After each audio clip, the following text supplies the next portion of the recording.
morning. You all have heard about commercial crew, commercial cargo programs the last couple of days. We just want to, maybe some of you may not have heard about the Flight Opportunities Program. We are the other small commercial program, okay? And we would like to be the little engine that could, okay? Anyway, that's really how we're looking at ourselves. And let me see how this is going to work.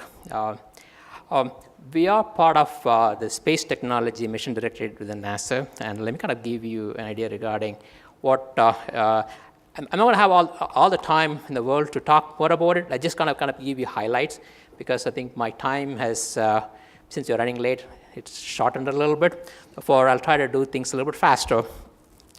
Space Technology Mission Directorate has 9 programs. These are like means to an end. These programs are a means to an end toward developing future, space technologies for future missions, whether it is a NASA mission or whether it is a commercial mission, but nonetheless, these are all future missions, okay?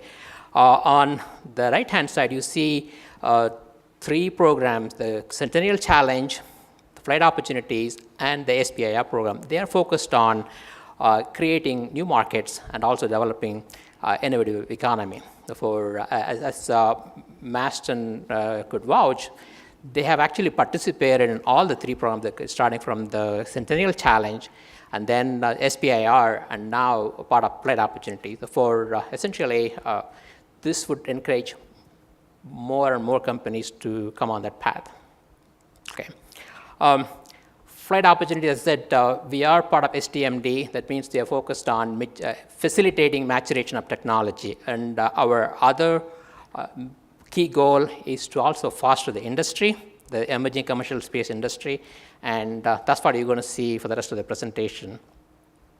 What have we done last year? For example, in our payload pipeline, we have about 140 or so payloads. Some of them we have already completed flying. Some of them are on the way to suborbital flights, and others are in the queue, okay? Last year, we had a number of payload flights, and we used a number of platforms, including Up Aerospace, Maston Space System, NewSpace Corporation, and we also have a number of payloads manifested for the first Virgin Galactic space flight, okay? We're all waiting to make that happen, and we have payloads even for the second flight. Just to give an idea regarding the number of technologies that we have, and also what kind of technology areas they address. This is kind of give you like a quick overview of what are they addressing. And I think I'll probably, since I'll be making these charts available, I think I'll skip to the next one. This is like, the next few charts talks about, essentially they talk about what are we doing for the space station? What are the technologies that we actually help mature the technologies down here through suborbital flights as well as parabolic flights? What are they doing on the space station? Like, for instance, this one is an electromagnetic formation flight that we tested on Zero-G Corporation's aircraft, and it's on the orbit, and then we're using the technology developed to actually do this formation flight, or at least test out the formation flight capability. This is this diapason. This payload actually came from Italy. Okay, this is from a company called DTM from Italy, and we manifested them to be flown on this Up Aerospace space launch we had last year. And that instrument, it's just to measure particle detection. It's actually on the station. Therefore, this is another one win for us.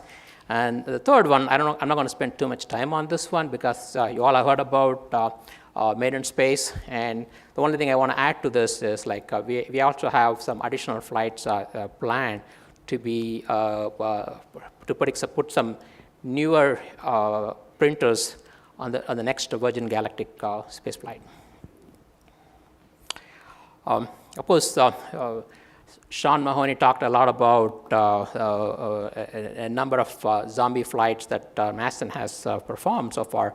And of course, out of the lot of flights he's talked about, maybe a significant part of it have been flown for our program toward essentially developing precision landing system for hazard avoidance as well as precision landing. Therefore, we have Draper Labs, and we have JPL, and also Astrobotic Technologies who are working toward their Google Lunar Lander X Prize. Okay. Therefore, we have been working with all these companies and also NASA institutions toward actually maturing this precision landing technology for something even for March 2020 rover, 2020, the next few charts, again, I don't want you to really kind of start reading all of them.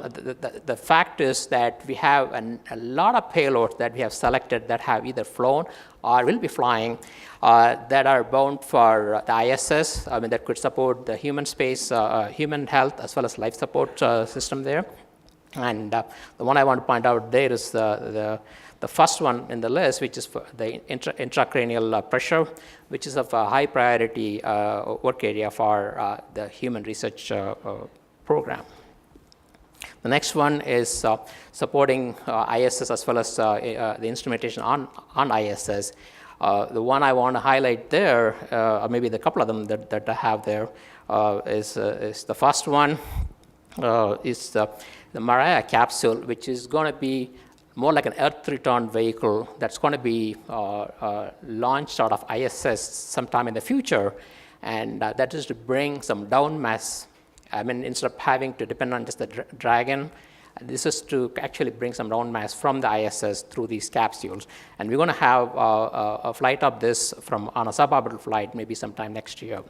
And the last one on the list, I just want to highlight that one, which is more like a vibration isolation platform from Control Dynamics.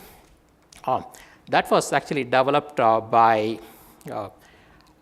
funding from STMD's the Game Changing Development Program, and then we have provided a flight for this payload on and up suborbital flight last year, and it will be again flying next week, actually.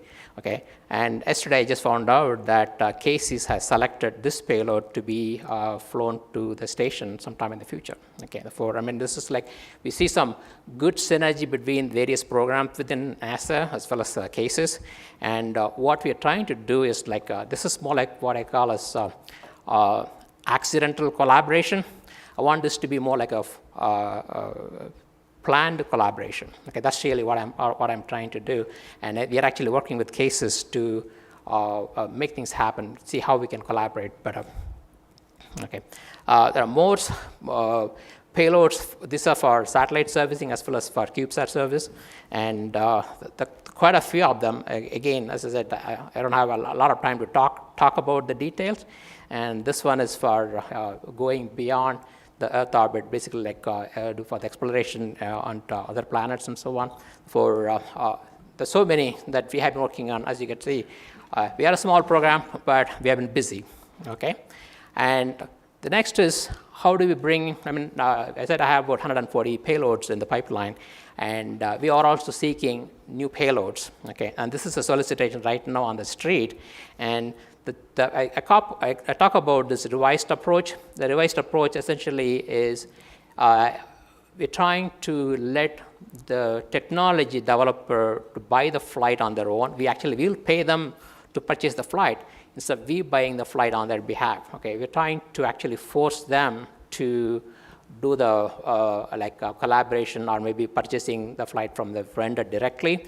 And the reason is our vision, as we had stated earlier, that we want to be one among many customers, okay? And by doing what we're doing, we're actually forcing it to happen, okay? Basically like letting the researchers go and talk to the vendors on their own rather than we being in the middle. I think this will happen.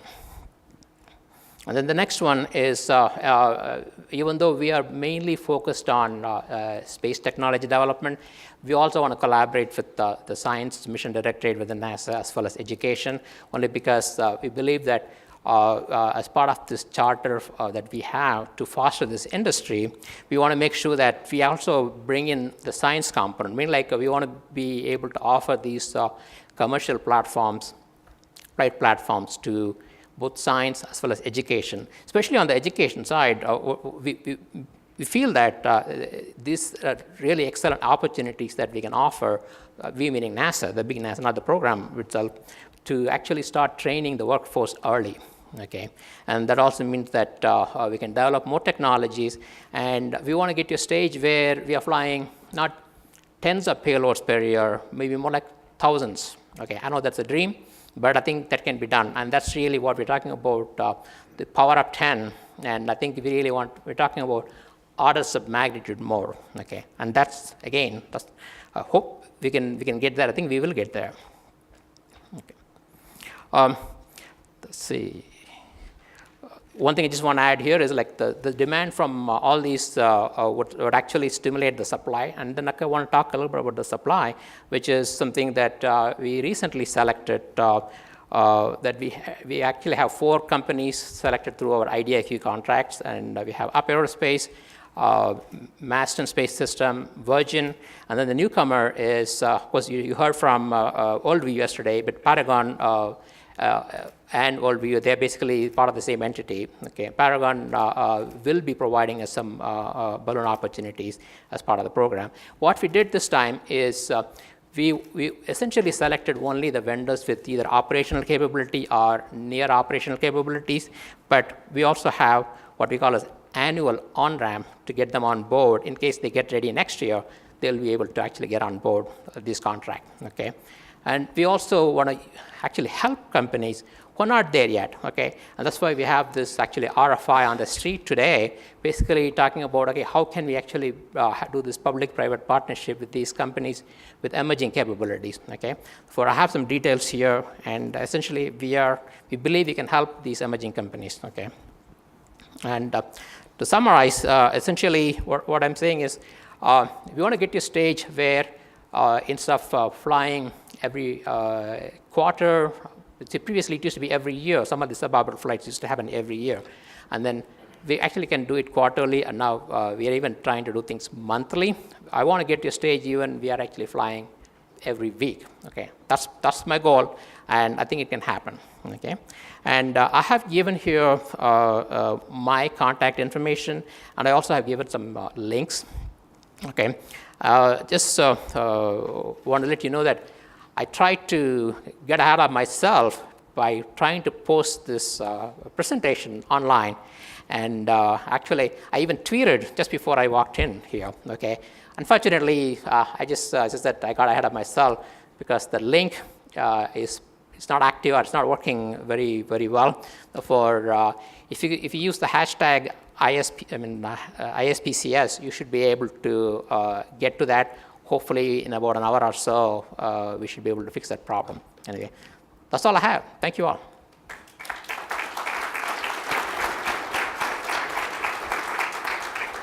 Thank you, Ilka. We got time for one question here. I was just going to pose the question, if you had one piece of recommendation for whether it's suborbital spaceflight companies or universities with how to get involved and participate in some of these programs, what is the best way to do it, and how do they reach out to you? I know you have the contact information here, but what are your pieces of recommendation? I think we had this announcement of flight opportunities, like we had 2 or 3 rounds every year the last 3 years. We're trying to kind of, if you follow what we are doing there, I think that probably will give an idea regarding, okay, what did we put out and then what did we select. I think just to track our program would actually allow the researchers as well as the vendors, okay, to see where we are going.